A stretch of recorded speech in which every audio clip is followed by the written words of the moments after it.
That's all that it is on here. And so if we're feeding ourselves that on here, and we feed less of that food, what's going to happen if we fall into that perspective? It's going to become very complicated. We'll come up with all kinds of elaborate ways to try to lose weight, right? How many elaborate ways are there? There's a beginning of them out there. There's the Atkins diet.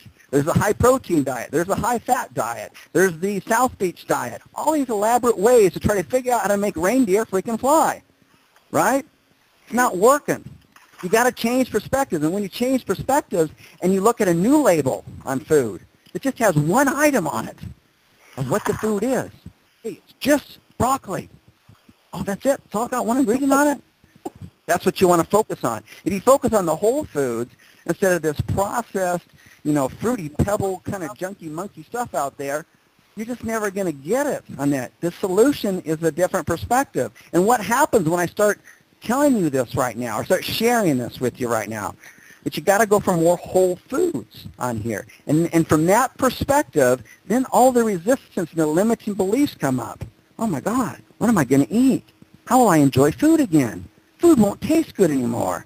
All of these limiting beliefs come up, and they pull you back, and you go running back into your comfort zone. And you never give yourself the opportunity to get outside of your comfort zone in order to stay outside of there and to truly change perspectives on that end of it. And you suddenly learn, hey, I don't have to eat processed junk anymore, and I don't have to count calories. I mean, one of the greatest successes I've ever had in my life is that I can eat what I want, when I want, with whoever I want, and I'm free of guilt. I'm free of, oh, my God, if I eat too much, I got to do extra cardio tomorrow. I'm free of all that junk. I don't have to worry anything about that. Why? Because I remove myself from this perspective, and I have a new perspective, which is simple. You just eat whole, real food. Eat a lot of it. You're going to be fine on that. Okay. So I'm done with that there. There's no more slides. What I'd like to do, because the people on this phone call, you guys are going to do whatever it takes. Because you got to do whatever it takes. You have to take on that attitude in order to break free of your own limiting beliefs, to be able to step outside your comfort zone, to be able to step out into the unknown, and then from that point, gain a different perspective and understand that that doesn't happen overnight. It's not as simple as just standing, sitting, and then standing up and seeing things differently. It's a whole other process. It is a process. So I want to know if I want to get a volunteer on the phone here who wants to do some work with me on the phone right now for the benefit of yourself and the group. Chris, I will. Chris, I can be the volunteer. This is Prasad. Okay. Okay, Prasad.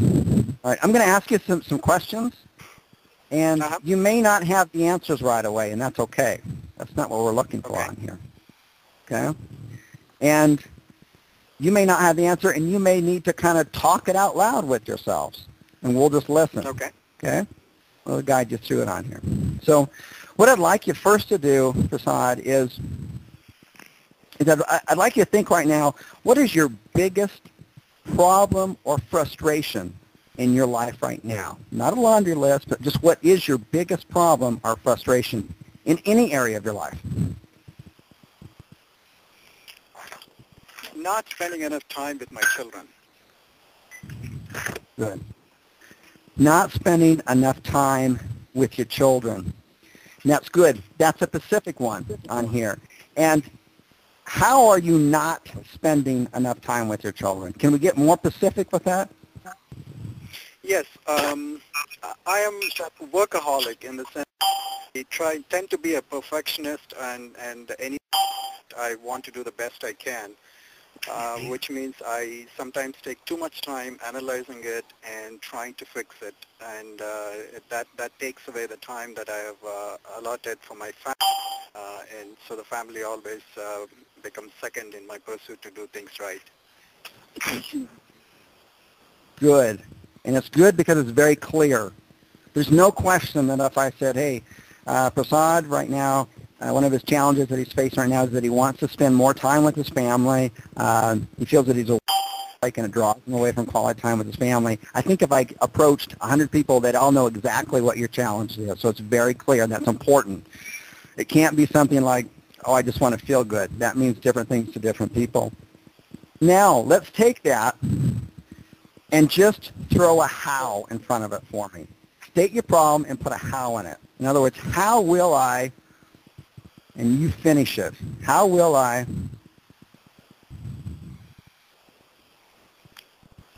turn your problem into a question?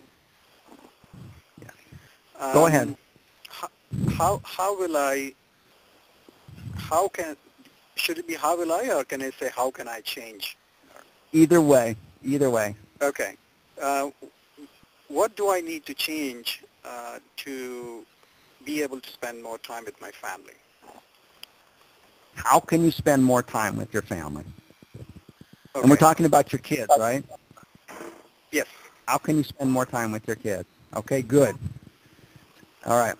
So,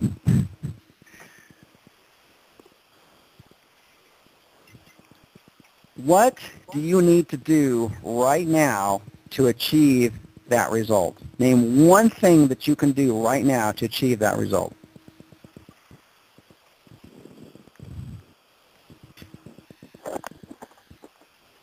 Be a little more disciplined when I say I have to stop. When I set aside a time to be with them, to make sure that I stick with it.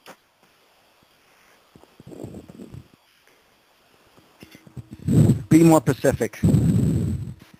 Something that if you described it to 100 different people, they'd know exactly what you're going to do to achieve that result. Okay.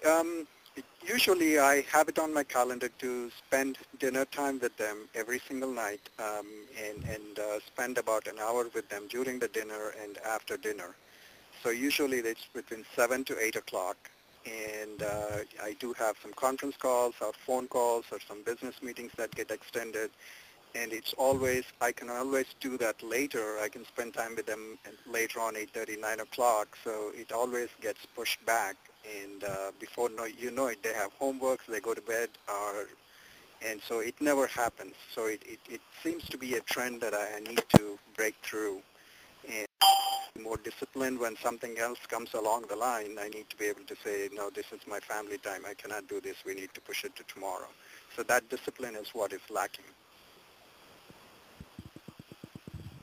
Okay. So now I know you a little bit because I've worked with you. We've had some really good phone calls together. But share with me and the group here what your greatest personal strength or character is.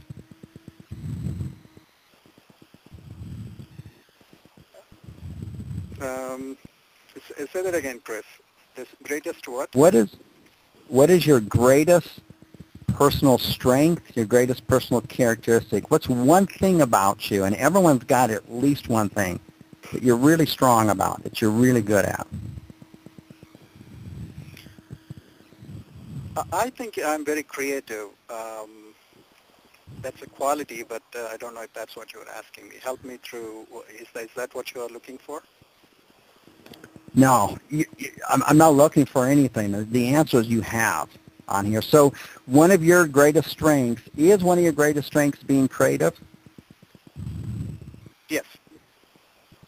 Okay. It's a great strength to have, by the way. So if we can leverage your strength of being creative, how can we leverage that to figure out how you can create more discipline so you can create more time with your kids, which is one of your biggest challenges right now?